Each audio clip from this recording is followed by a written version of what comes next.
Welcome to the Suraj board academy. आज हम पढ़ेंगे एक्सरसाइज 1.2 क्वेश्चन 1। तो क्वेश्चन 1 में क्या करना है, तो सिद्ध कीजिए कि √5 एक अपरिमेय संख्या है। तो हमें क्या करना है, √5 को एक अपरिमेय संख्या सिद्ध करना है।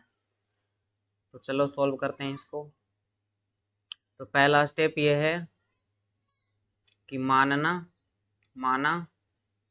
√5 एक परिमेय संख्या है।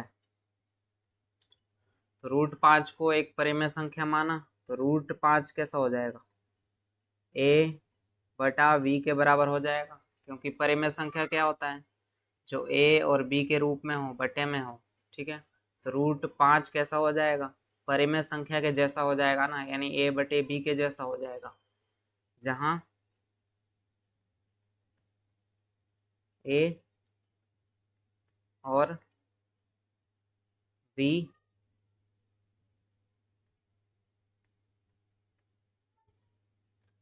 अभाज्य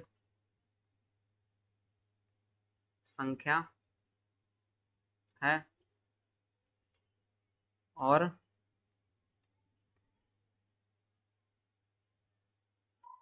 v 0 के बराबर नहीं है।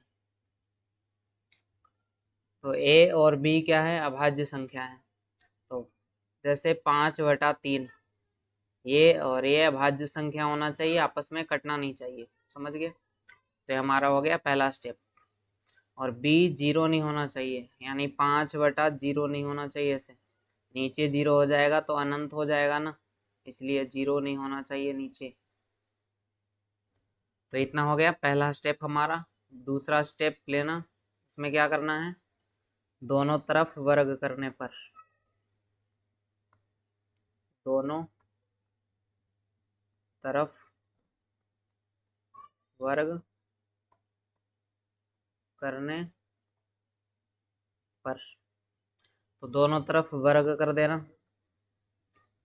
√5 का वर्ग और a/v का वर्ग कितना हो जाएगा, 5 हो जाएगा।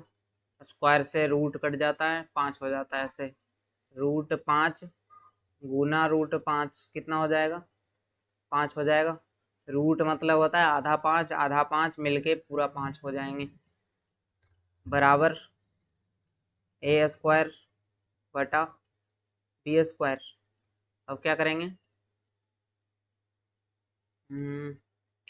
5 को नीचे भेज दो, b² को इधर, तो b² बराबर a² डिवाइड 5। ठीक है, अब देखो यहाँ पे क्या हो रहा है, a² को 5 विभाजित कर रहा है ना, तो ये हम लिखेंगे a² को 5 विभाजित कर रहा है, अतः a को भी 5 विभाजित करेगा। हमने यहाँ पे क्या माना है, a अभाज्य संख्या माना है ना, और यहाँ पे हम दिखाएंगे कि 5 a को काट रहा है, यानी अभाज्य संख्या नहीं है, यानी हमारा मानना गलत हो रहा है, जो हमने परिमेय संख्या माना था। समझ गए। तो यहाँ लिखना, पहले इधर समझ लो कैसे डिवाइड कर रहा है।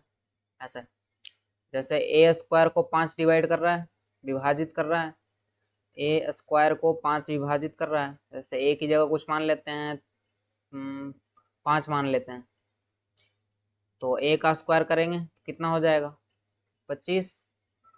और a क्या है, 5 है ना, तो देखो a² 25 हो गया, यानी a की जगह हमने 5 माना है, तो a² 25 हो गया।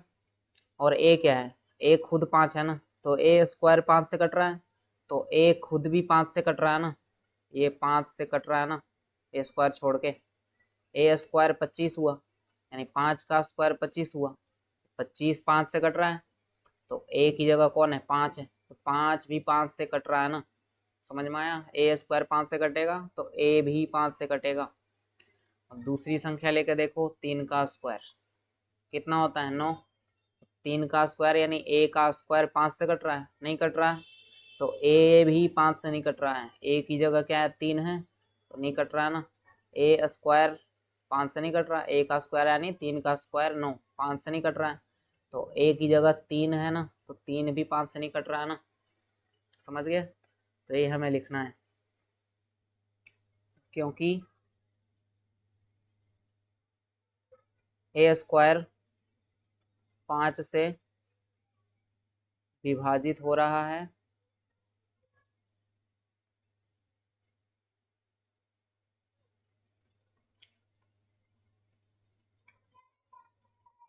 अतः ए भी 5 से विभाजित होगा।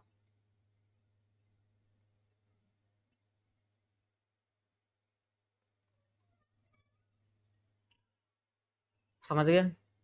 ये हमारा हो गया दूसरा स्टेप।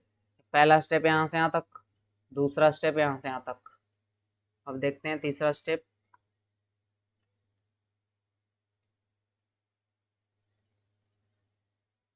दूसरा कलर ले लेता हूँ।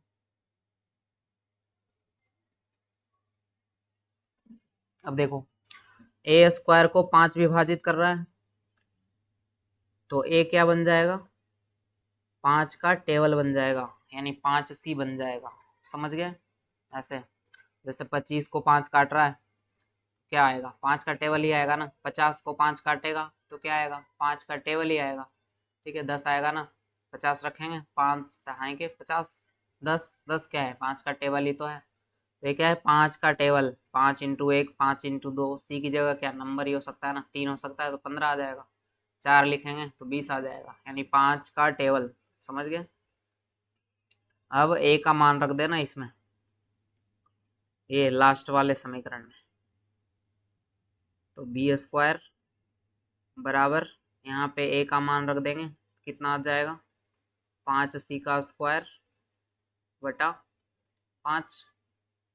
तो बी स्क्वायर बराबर, ब्रैकेट के अंदर 5 है और c है, तो दोनों का बारी बारी स्क्वायर होगा। 5 का स्क्वायर 25, c का स्क्वायर c स्क्वायर, नीचे 5 का 5, 5 से 5 कटेगा कितनी बार में, 5 बार में, तो 5c स्क्वायर आ जाएगा, और बी स्क्वायर का बी स्क्वायर। अब 5 को नीचे भेज दो, बी स्क्वायर बटा 5 बराबर सी स्क्वायर। अब यही हिंदी लिखेंगे, क्योंकि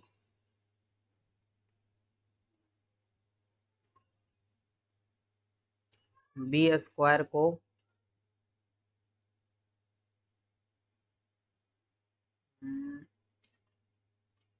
बी स्क्वायर 5 से विभाजित हो रहा है,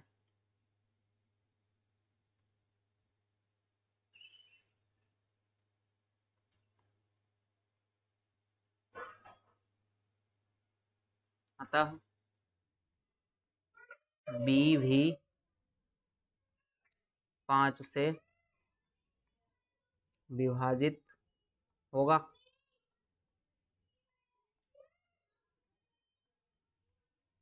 समझ गए। अब फिर से समझो हमने क्या किया। हमने माना √5 एक परिमेय संख्या है और ए और बी अभाज्य संख्या है। फिर हमने ये मेथड लगा के क्या करवाया, ए को 5 से विभाजित करवा दिया। ए स्क्वायर 5 से विभाजित हो रहा है, तो ए भी 5 से विभाजित होगा, यानी ए को 5 से विभाजित करवा दिया। ऐसे ही इधर अपना मेथड लगा के बी को 5 से विभाजित करवा दिया, यानी ए और बी विभाजित हो रहा है ना, तो ये अभाज्य संख्या नहीं हो सकते, यानी हमारा मानना गलत हो गया कि ये परिमेय है, तो क्या होगा, अपरिमेय होगा। समझ गए, ये है लॉजिक पूरा। तो दूसरा आगे मैंने हिंदी पहले से लिख रखा है, इसको पढ़ लो बस। क्योंकि ए और बी 5 से विभाजित हो रहे हैं, अतः ए और बी अभाज्य संख्या नहीं है। समझ गए। इस कारण हमारा मानना गलत हुआ कि √5 एक परिमेय संख्या है। ठीक है, परिमेय माना था ना, लेकिन हमारा मानना जो हमने माना था अभाज्य संख्या, वो गलत हो गया। तो √5 परिमेय संख्या नहीं है, अतः √5 एक अपरिमेय संख्या है। बस, तो हमारा क्वेश्चन खत्म हो गया यहाँ पे। और √3, √7, √11 और √13 का करना खुद से घर पे। √3, √7 का जब करोगे तो बस ये नंबर्स चेंज होंगे। जैसे यहाँ 3 आ जाएगा, तो यहाँ भी 3 आ जाएगा, यहाँ भी 3, यहाँ भी 3, यहाँ भी 3, नहीं जहाँ जहाँ 5 दिख रहा है वहाँ वहाँ 3 आ जाएगा, यहाँ भी 3, यहाँ भी 3, यहाँ 9 हो जाएगा और यहाँ 3 हो जाएगा, तो कट के 3 ही हो जाएगा ना। तो यहाँ भी 3, यहाँ भी 3 हो जाएगा, यहाँ भी 3। ऐसे ही रूट 7 का करोगे तो सब कुछ सेम होगा, बस 7 हो जाएगा हर जगह पे। ऐसे ही रूट 11 का करना, रूट 13 का करना, प्रैक्टिस कर लोगे इन चारों का तो याद हो जाएगा। समझ गए।